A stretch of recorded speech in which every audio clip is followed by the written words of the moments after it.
जय हिंद दोस्तों, Vande Mataram. Social media पर आज की तारीख में सिंपैथी बटोरने का जो गेम है वो बहुत ही एक अलग ही घटिया लेवल पर जा चुका है। दरअसल सोशल मीडिया आपको इतना बड़ा रीच देता है कि अगर लोग आपकी बातों में आ गए तो आप ये समझिए कि आप अगले 5-10 साल का जो पैसा आप कमाने की सोच भी नहीं सकते थे, वो पैसा आप 2 से 3 रातों में ही कमा सकते हैं।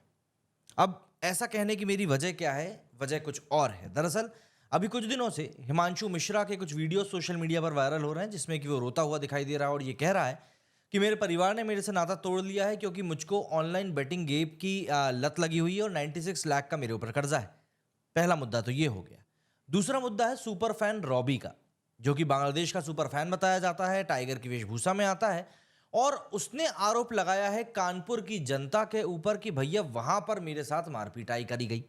हालांकि पुलिस ने बाद में बताया कि भाई वो तो डिहाइड्रेशन का शिकार था और उसी बात की पुष्टि के लिए एक सीसीटीवी फुटेज भी जारी किया गया है। और देखिए, ये दोनों ही मामले अपने आप में आपको लग सकता है कि काफी अलग हैं, लेकिन ये दोनों मामले जो हैं ये सोशल मीडिया पर एक सेंसेशन क्रिएट करने को लेकर बनाए गए हैं। इसलिए इन दोनों ही मुद्दों के ऊपर बात करना जरूरी है। तो सबसे पहले हम अपने भारत के ही मुद्दे की बात करें। वैसे तो दोनों मुद्दे भारत के हैं, लेकिन सबसे पहले हम बात करेंगे हिमांशु मिश्रा की, जो कि आज की तारीख में सोशल मीडिया पर सिंपैथी बटोरते बटोरते रह गए। मतलब आज की तारीख में हर कोई उनको क्रिटिसाइज कर रहा है, हर कोई उनको ये बोल रहा है कि यार भाई तूने ये अच्छा नहीं किया, तूने ये बहुत गलत किया। दरअसल होता यह है कि जब आप अपने झूठ को जस्टिफाई करने के लिए लोगों के सामने बार बार आते हैं तो कभी कभार आप कुछ ऐसी बातें बोल देते हैं जो कि लोग पकड़ लेते हैं और सोशल मीडिया पर आपको इतने लोग देख रहे होते हैं कि आप कब तक उनकी नजरों से बच पाएंगे। हिमांशु से भी वही गलती हुई है। हिमांशु ने जब कैनॉट पैलेस के ऊपर इंटरव्यू देते हुए रोते हुए कहा था कि मेरे ऊपर 96 लाख का कर्जा है बेटिंग गेम्स की एप्लीकेशन पर गेम खेलने के चक्कर में, कि मेरे परिवार ने भी मेरे से नाता तोड़ दिया है। उसके बाद कई लोगों ने उसके इंटरव्यूज लिए, कुछ पॉडकास्ट में भी वो नजर आया और ऐसे ही कुछ पॉडकास्ट में उन्होंने जब बातें बताई उसके बाद लोगों ने सामने आना शुरू किया जो उसको जानते थे। जैसे अगर जो पड़ताल मैंने भी करी है सोशल मीडिया के थ्रू, आज तक और दैनिक भास्कर ने दरअसल इस पोल को, इस बंदे की बुरी पोल को खोला है। हिमांशु मिश्रा नाम है, इसके ऊपर सबसे पहले अक्षय त्रिवेदी सामने आया जिन्होंने की थाने में तहरीर भी दे दी है। एफआईआर अभी तक दर्ज नहीं हुई थी। कानपुर के रहने वाले अक्षय त्रिवेदी का कहना है कि वो 6 अगस्त 2024 को हिमांशु से मिले थे। हिमांशु उनको पेन बेचता हुआ मिला था। उसने अपनी दुख भरी कहानी सुनाई कि वो कितना लाचार है और ऐसा वैसा। तो उन्होंने उसके रहने और खाने का इंतजाम एक ढाबे के ऊपर किया था। इसके अलावा उसका ये कहना है कि भैया आईआईटी जेईई में मेरे 98 परसेंटाइल मार्क्स आए थे, बट साथ ही साथ महेंद्र विक्रम सिंह जिन्होंने कि इसके एडमिशन कोचिंग में करवाया था, उनका कहना है कि ये 1 जुलाई 2024 को हमको पेन बेचता हुआ मिला था। इसका ये कहना था कि भैया मैं पेन बेचकर अपनी रोजी रोटी चलाता हूँ और पैसे जमा करके मैं आगे चल के कोचिंग करना चाहता हूँ जिससे कि मैं भी कहीं पर सरकारी नौकरी कर सकूं।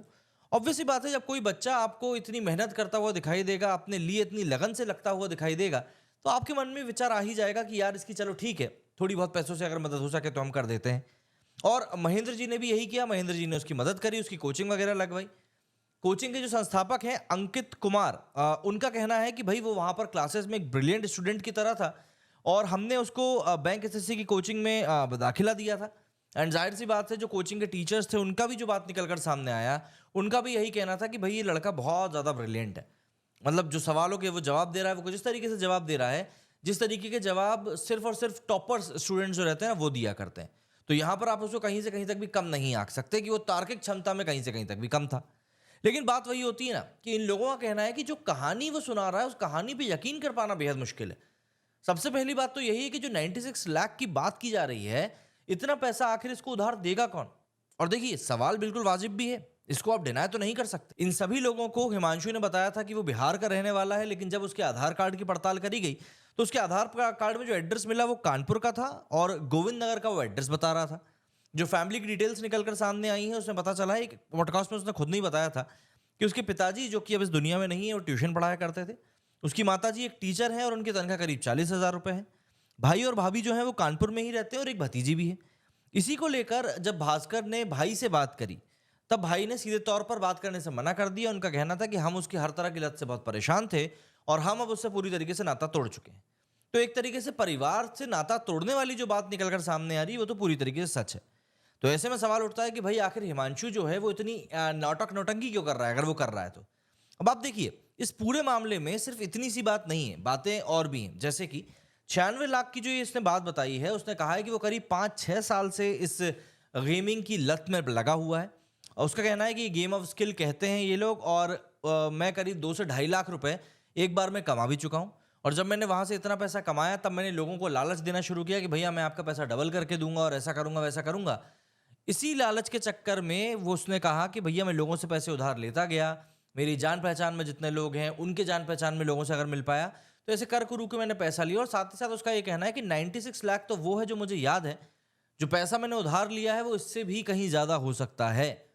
तो जाहिर सी बात है भाई, लोगों को अपना पैसा तो चाहिए रहता ही है। अब हिमांशु ने यहाँ पर ये जो बात कही है 96 लाख की, कई लोगों का ये कहना है कि यार ये जो पैसा है ये पैसा ये उधार ले ही नहीं सकता, क्योंकि जिस लाचारी से ये रह रहा है उस लाचारी से मतलब आप इसको जज ही नहीं कर सकते। इसके अलावा इसका खुद का कहना है कि भैया मेरे को जो मिला मैंने उसे उधार लिया और जो मेरे को पैसा देता है मैंने कहीं ना कहीं सिर्फ और सिर्फ उसको धोखा ही दिया है। कई लोगों ने ये क्लेम करना जब शुरू किया कि यार 96 लाख रुपए इसके पास आए कहाँ से, किसने दिए, तो उसके ऊपर इसने खुद ही कहा कि भैया आप मेरा बैंकिंग का स्टेटमेंट देख लो, आप मेरी गेमिंग एप्लीकेशन के पूरे स्टेटमेंट देख लो, आपको समझ में आ जाएगा।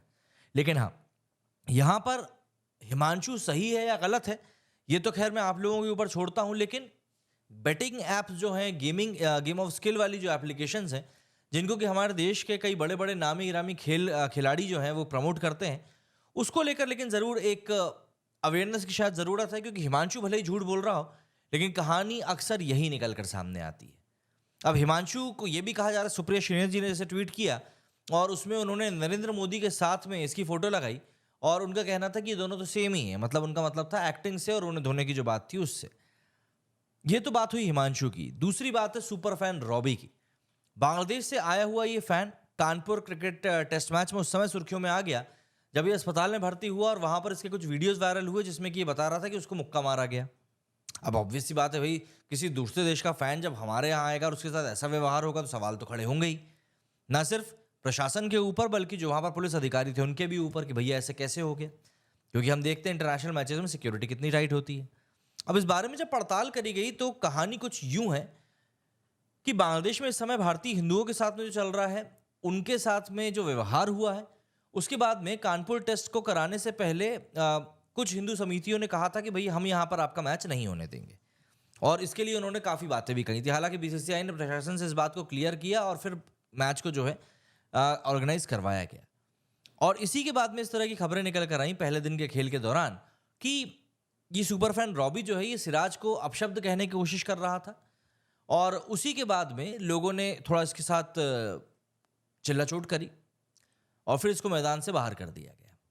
मैदान से जब इसको बाहर किया गया तो बाहर जाकर इसको डिहाइड्रेशन की शिकायत हुई।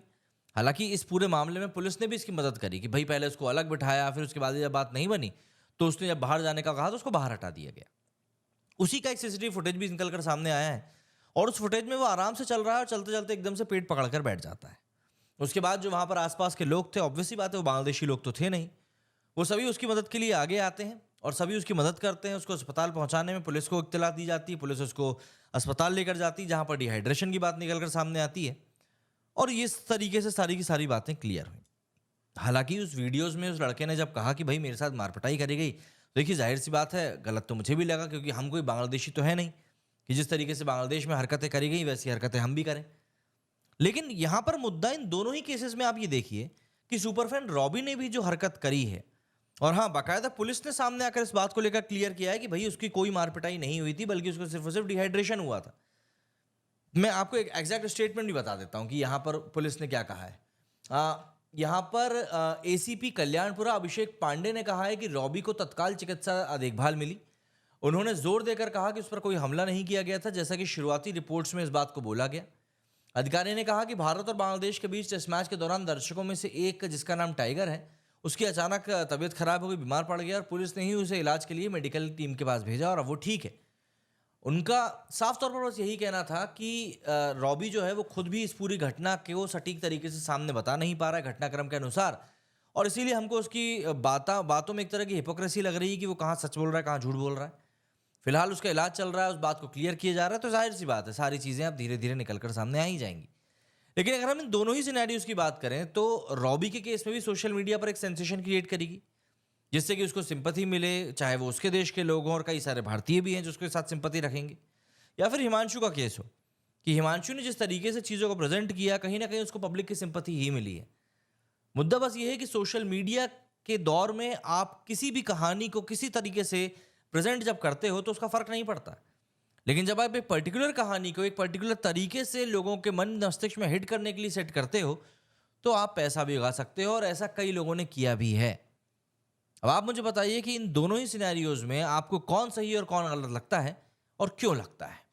मेरे इस वीडियो में फिलहाल इतना ही। जय हिंद, जय भारत।